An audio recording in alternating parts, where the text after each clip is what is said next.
Now, after that brief segment, we return to the game. I skipped the first two floors of the Black Mountain Clan mines because, frankly, they were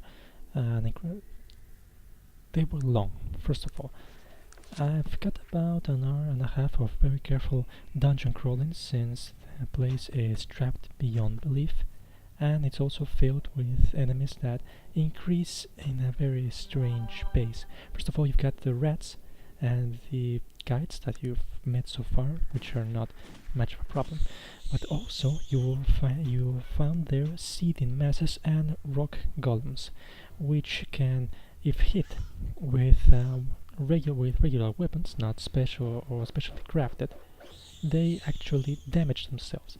And the seething mass not only do damage your weapons when they strike, they will also damage your character's armor, apart from hitting very hard. We craft the rifle specifically so that the rifle cannon, so that it can bypass the impressive defense that the ore golems have.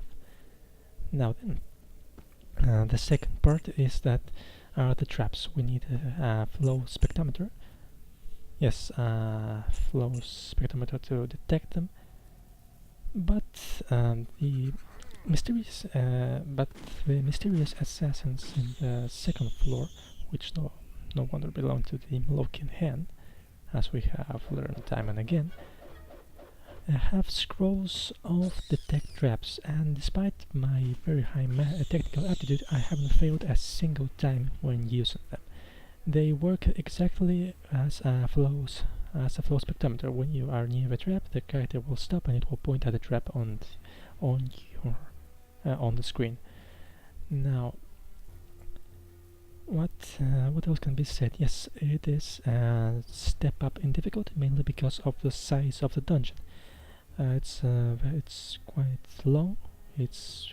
The number of enemies that you will have to face just to progress has increased more than exponentially from the last dungeon, which were the last mandatory dungeon, which were the Peacekeeper and Sun docks, and now I am throwing Molotov cocktails just because there are too many enemies, and the scream they make when they die is frankly annoying.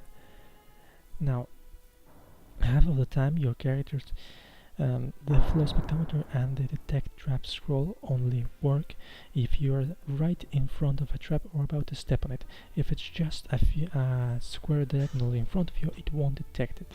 Therefore, it's more than likely that one of the NPCs will step on a trap that will hurt him and both damage his armor. And if they are not in peak physical condition, there is a risk that the trap will do a critical hit and kill him outright. Now, the advantage of the second floor is that also they hold a very large storage of a few type of plants that China has collected, and therefore we will not need to resupply our healing stock for a very long time, possibly until the rest of the game or until the next mine opens up. Also, we have found the spectacles, which will increase a character's perception by 2 if they are technologically inclined, which are perfect for us, and they can also be combined into making a helmet that increases your perception by 3 points. But unfortunately we will not be able to get it because it requires a component that can only be accessed from the level 5 Smith discipline, and that Magnus unfortunately will only reach level 4 disciplines. In fact, all companions will reach at best level 4 disciplines in their technological aptitudes if they have any. Now then, there's also the recipe for the pyrotechnical bow, and well, that's about it. And a power axe, yes, of course, a power axe which we give to our heaviest hitter, which is no, we don't give it to the heaviest hitter. We give it to Magnus, I think. Yes, and we give it to Magnus just for the sake of increasing his damage, despite him failing and missing horribly. Now, this is the final part of the mines, which I have decided to show in full measure, mainly because, well, why not? The previous two levels are similarly structured. The first one is just caves, the second already portrays living waters, but they show signs of decay, and they're full of traps. Yes, I cannot emphasize this enough. Every odd step you take, it will be a trap. Again, flows. Again, the game is lenient because it gives you every single enemy that is obviously foreign to it carries two things. First of all, they will always carry a scroll of detect traps, which ironically they wouldn't have.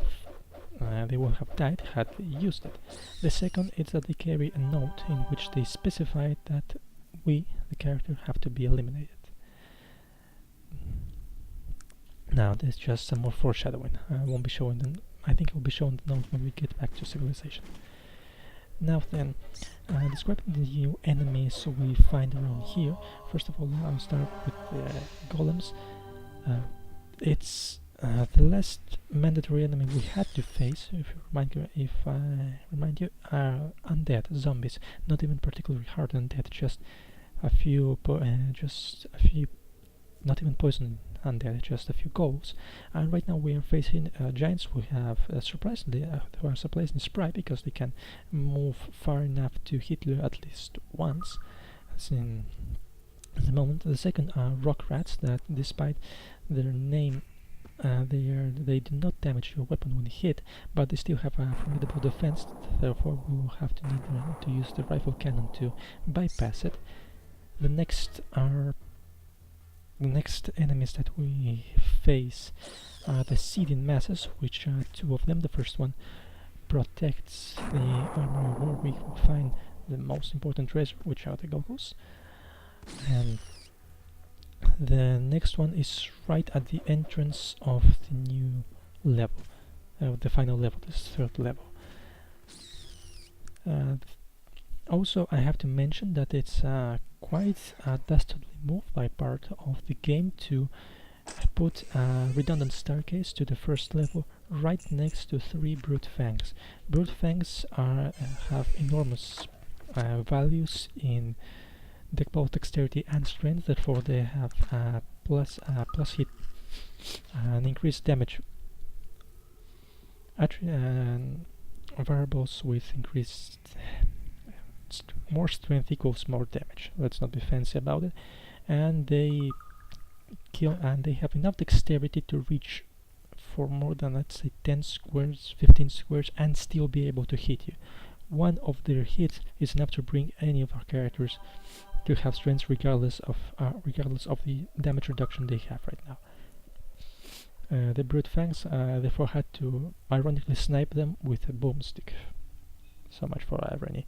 Now then, this last part of the dungeon, again, it's just a large corridor, surprisingly large, filled with traps. That's part of the reason why I loaded everyone with spare batteries. But I was hoping to show off the flow spectrometer, but well, you just have to run around, hoping that